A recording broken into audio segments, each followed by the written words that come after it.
Hello students. वैसे तो छोटी क्लासेस की ना तो मैं वीडियो प्रिपेयर करता हूँ ना ही पढ़ाता हूँ, लेकिन बहुत सारे मेरे शुभचिंतक थे जिन्होंने मेरे को कंपेल किया 10th क्लास के ट्रिग्नोमेट्रिक चैप्टर पर वीडियो बनाने के लिए। तो घबराने की जरूरत बिल्कुल नहीं है भाई। अगर आप मुझे फॉलो करोगे, मेरी बातों को ध्यान से समझोगे, तो आपको ऐसा लगेगा कि ट्रिग्नोमेट्री से इजी कोई टॉपिक है ही नहीं। कुछ बेसिक्स में आपको टाइम टू टाइम बताते चलूंगा, आप उस पर थोड़ा फोकस करना और आपको ट्रिग्नोमेट्रिक बड़ी इजी लगेगी। देखना, सबसे पहली बात तो मैं आपको ये बताना चाहूंगा बेटे कि ट्रिग्नोमेट्री आप तभी अप्लाई कर सकते हो जब आपके पास जो ट्राइंगल है वो कैसी हो, राइट एंगल ट्राइंगल। सबसे बेसिक पॉइंट आपको ये ध्यान रखना है कि आप ट्रिगोनोमेट्रिक को तभी अप्लाई कर सकते हो जब आपके पास कैसी ट्राइंगल हो, राइट एंगल ट्राइंगल। अब राइट एंगल ट्राइंगल में भी तीन साइड्स होती है। जो ये बड़ी वाली साइड है इसको हम बोलते हैं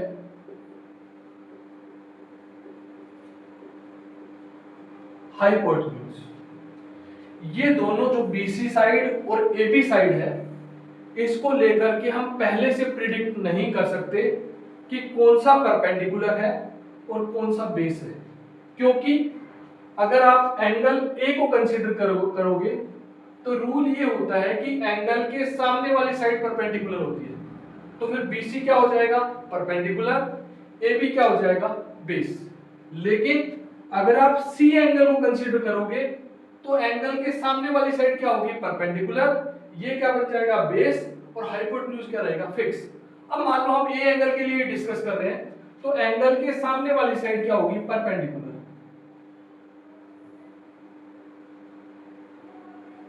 परपेंडिकुलर, और ये क्या बन जाएगा, बेस।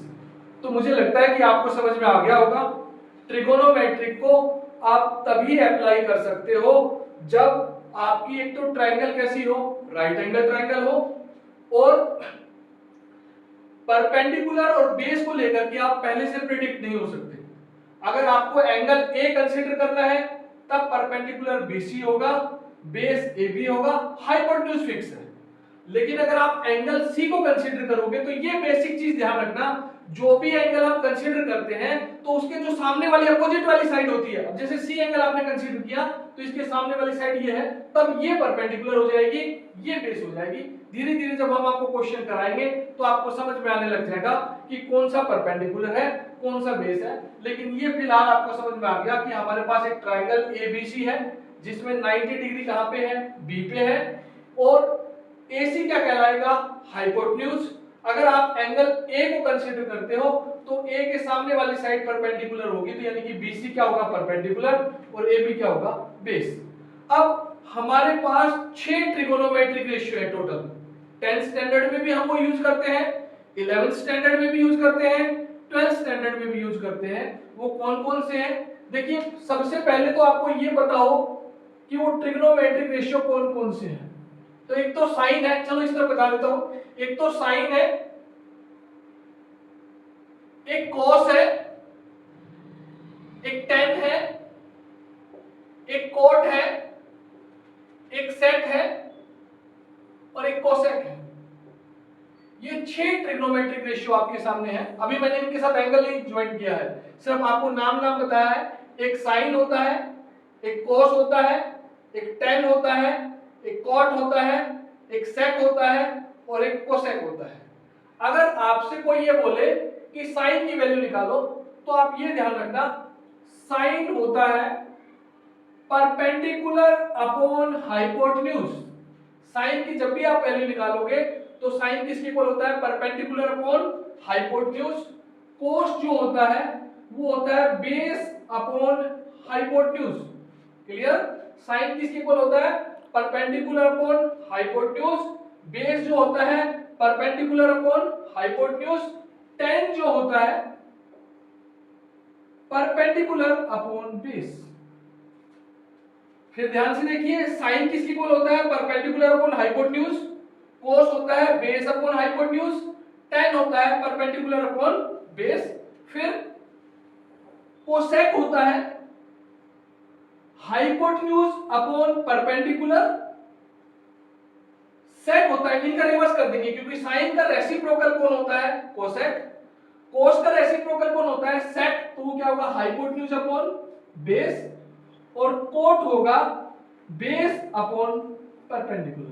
तो ये 6 ट्रिग्नोमेट्रिक रेशियो मैंने आपको बता दिया। किसी भी ट्रायंगल में आपको साइन की वैल्यू निकालनी होगी तो आप देखना उस साइन उस ट्रायंगल में जो परपेंडिकुलर है उसको ऊपर लिखेंगे, हाइपोटेन्यूज को नीचे लिखेंगे, कोस की वैल्यू निकालनी होगी तो बेस को ऊपर लिखेंगे, हाइपोटेन्यूज को नीचे लिखेंगे, tan की वैल्यू निकालनी है तो परपेंडिकुलर को ऊपर रखेंगे, बेस को नीचे रखेंगे, कोसेक की वैल्यू निकालनी है हाइपोटेन्यूज को ऊपर रखेंगे, परपेंडिकुलर को नीचे रखेंगे, सेक की वैल्यू निकालनी है हाइपोटेन्यूज को ऊपर रखेंगे, बेस की वैल्यू नीचे रखेंगे, कोट की वैल्यू निकालनी है बेस को ऊपर रखेंगे, परपेंडिकुलर को नीचे रखेंगे।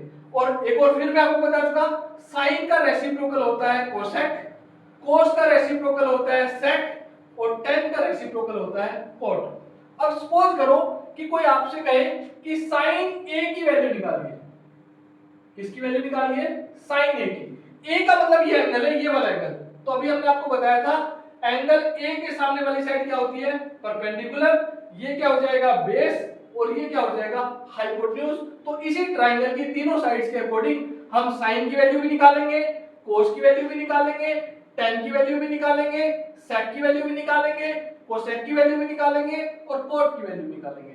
तो sin a किसके इक्वल होता है यहां से परपेंडिकुलर अपॉन हाइपोटेन्यूज।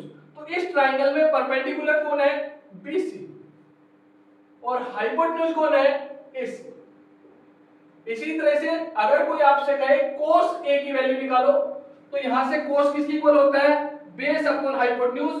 तो इस ट्रायंगल में बेस कौन है AB और हाइपोटेन्यूज कौन है AC। tan a की वैल्यू कैसे निकालेंगे, tan a किसके इक्वल होता है यहां से परपेंडिकुलर अपॉन बेस, परपेंडिकुलर कौन है BC और बेस कौन है AB। फिर cot a की वैल्यू निकालेंगे तो cot a यहां से किसके इक्वल होता है बेस अपॉन परपेंडिकुलर, तो बेस कौन है AB और परपेंडिकुलर कौन है BC।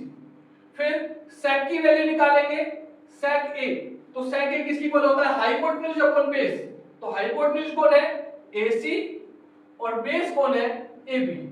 और लास्ट में cosec a की वैल्यू निकालेंगे तो कोसेक वहां से किसकी इक्वल होता है हाइपोटेन्यूज अपॉन परपेंडिकुलर, तो हाइपोटेन्यूज कौन है AC और परपेंडिकुलर कौन है BC। तो सेम इस रूल से अगर आपको किसी ट्रायंगल में तीनों साइड्स पता है हाइपोटेन्यूज कौन है परपेंडिकुलर कौन है बेस कौन है, तो इन ट्रिग्नोमेट्रिक रेशियो के फॉर्मूले से आप उनकी वैल्यू फाइंड कर सकते हो। ये भी हो सकता है कि वो आपसे एंगल C लोगे तो C के सामने वाली साइड परपेंडिकुलर हो जाएगी, ये आपका परपेंडिकुलर हो जाएगा और ये बेस हो जाएगा, ये क्या हो जाएगा बेस। फिर जब आप साइन C की वैल्यू निकालोगे साइन C, अब साइन किसके इक्वल होता है परपेंडिकुलर अपॉन हाइपोटेन्यूज, तो अब परपेंडिकुलर कौन होगा AB और हाइपोटेन्यूज कौन होगा AC। इसी तरह से जब cos C की वैल्यू निकालोगे तो cos किसके इक्वल होता है बेस अपॉन हाइपोटेन्यूज, तो बेस कौन है BC और हाइपोटेन्यूज कौन है AC। फिर आप tan C की वैल्यू निकालोगे तो tan किसके इक्वल होता है परपेंडिकुलर अपॉन बेस, तो परपेंडिकुलर कौन है AB और बेस कौन है BC।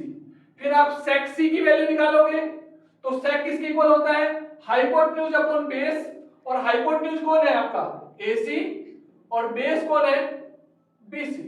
फिर cosec C की वैल्यू निकालोगे, अब cosec किसके इक्वल होता है हाइपोटेन्यूज अपॉन परपेंडिकुलर, तो हाइपोटेन्यूज कौन है AC और परपेंडिकुलर कौन हुआ AB।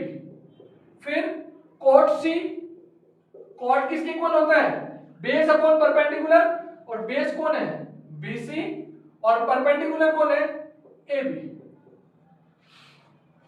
तो ये आपका sin C हो गया AB upon BC, cos C हो गया BC upon AC, tan C हो गया AB upon BC sec c हो गया AC upon BC, cosec c हो गया AC अपॉन AB और cot c हो गया BC अपॉन AB। बस ये ध्यान रखना जब एंगल C लेंगे तो ये परपेंडिकुलर हो जाएगा, ये बेस हो जाएगा, जब एंगल A लेंगे तो ये परपेंडिकुलर हो जाएगा, ये बेस हो जाएगा, हाइपोटेन्यूज सेम रहेगा। कुछ फॉर्मूले हैं ट्रिग्नोमेट्री के, अगर ये 6 7 8 फॉर्मूले जितने हैं अगर आपने इनको समझ लिया तो ट्रिग्नोमेट्री और इजी हो जाएगी। एक तो ये है भाई साइन ए होता है 1 अपॉन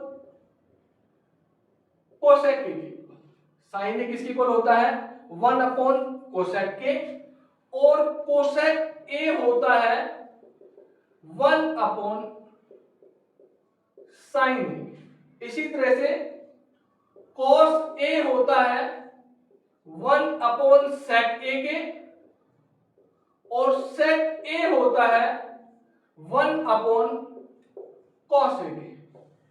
tan ए होता है 1 अपॉन cot ए, और cot ए होता है 1 अपॉन tan ए। तो आप समझ गए होंगे साइन और कोसेक आपस में एक दूसरे के रेसिप्रोकल हैं, कोस और सेक भी आपस में एक दूसरे के रेसिप्रोकल हैं, टेन और कोट भी आपस में एक दूसरे के रेसिप्रोकल हैं।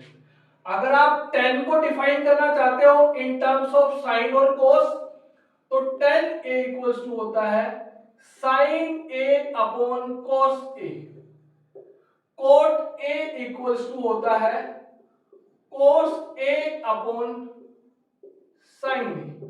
और 3 नए फॉर्मूले इंट्रोड्यूस हो रहे हैं अब आपके सिलेबस में। एक होता है sine square A plus cos square A equals to 1। तो जब भी आप 8.3 एक्सरसाइज करोगे तो वहां पे या तो आपको साइन स्क्वायर ए की वैल्यू चाहिए होगी या कोस स्क्वायर ए की वैल्यू चाहिए होगी। अगर आप साइन स्क्वायर ए की वैल्यू निकालोगे तो sine square A equals to आएगा 1 माइनस कोस स्क्वायर ए, और कोस स्क्वायर ए की वैल्यू चाहिए होगी तो कोस को यहां रखेंगे, साइन स्क्वायर उस तरफ जाके किसका हो जाएगा माइनस का, तो 1 minus sine square A. Same ऐसे ही 1 plus tan square A equals to होता है सेक स्क्वायर ए। अगर आपको टेन स्क्वायर ए की वैल्यू चाहिए तो tan square A equals to होगा सेक स्क्वायर ए माइनस 1, और 1 इक्वल्स टू क्या होगा sec square A minus ten square A. तो ये एक बार फिर देख लीजिए, साइन ए होता है 1 अपॉन कोसेक ए, कोसेक ए होता है 1 अपॉन साइन ए, कोस ए होता है 1 अपॉन सेक ए, सेक ए होता है 1 upon cos A, tan A होता है 1 upon cot A, cot A equals to होता है 1 upon tan A. Tan A को डिफाइन करना है इन टर्म्स ऑफ साइन और कॉस, तो टेन ए होता है sine A upon cos A, cot A होता है कोस ए अपॉन साइन ए। ये एक आइडेंटिटी है आपके पास, sine square A plus cos square equals to क्या होता है 1, तो साइन स्क्वायर की वैल्यू क्या होगी, ये उस तरफ जाके माइनस का हो जाएगा 1 माइनस कोस स्क्वायर ए, और कोस स्क्वायर ए की वैल्यू क्या होगी, साइन स्क्वायर उस तरफ माइनस का हो जाएगा तो 1 minus sine square A. Same ऐसे ही एक और फॉर्मूला होता है 1 plus tan square A equals to sec square A. अगर इस फॉर्मूले से आपको टेन स्क्वायर ए की वैल्यू चाहिए तो इसको तो यही रखेंगे, 1 उस तरफ जाके क्या हो जाएगा माइनस का, और 1 की वैल्यू कहीं रिप्लेस करनी होगी इन टर्म्स ऑफ सेक ए और टेन ए, तो ये वाली वैल्यूज का यूज करेंगे क्योंकि टेन स्क्वायर उस तरफ जाके किसका हो जाएगा माइनस का हो जाएगा। एक और फॉर्मूला है 1 plus cot square A equals to cosec square A. तो यहां से अगर आपको कोट स्क्वायर ए की वैल्यू निकालनी है तो वो हो जाएगा कोसेक स्क्वायर ए माइनस 1, या 1 को एक्सप्लेन करना है in terms of cosec A and cot A, तो ये हो जाएगा cosec square A minus cot square A. तो जितने भी ये फॉर्मूले मैंने आपको बताए हैं सबसे बेसिक तो ये, तो आपको हमने बताया साइन वाला जो इससे पिछले उसमें बताया कि साइन किसके इक्वल होता है, साइन ए इक्वल्स टू होता है 1 upon cosec A, cos A equals to होता है 1 upon sec A, tan equals to होता है 1 अपॉन कोट ए। फिर आपको बताया sine square A equals sine square A plus cos square A equals to क्या होता है 1। फिर आपका 1 plus tan square A equals to क्या होता है sec square A, 1 plus cot square equals to क्या होता है कोसेक स्क्वायर।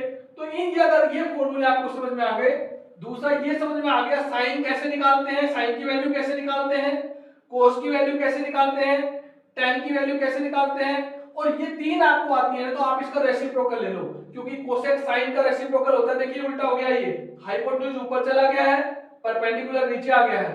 कोस का रेसिप्रोकल सेक होता है, देखिए हाइपोटेन्यूज ऊपर चला गया है, बेस नीचे चला गया है। और tan का रेसिप्रोकल कोट होता है, बेस ऊपर चला गया है और परपेंडिकुलर नीचे चला गया है।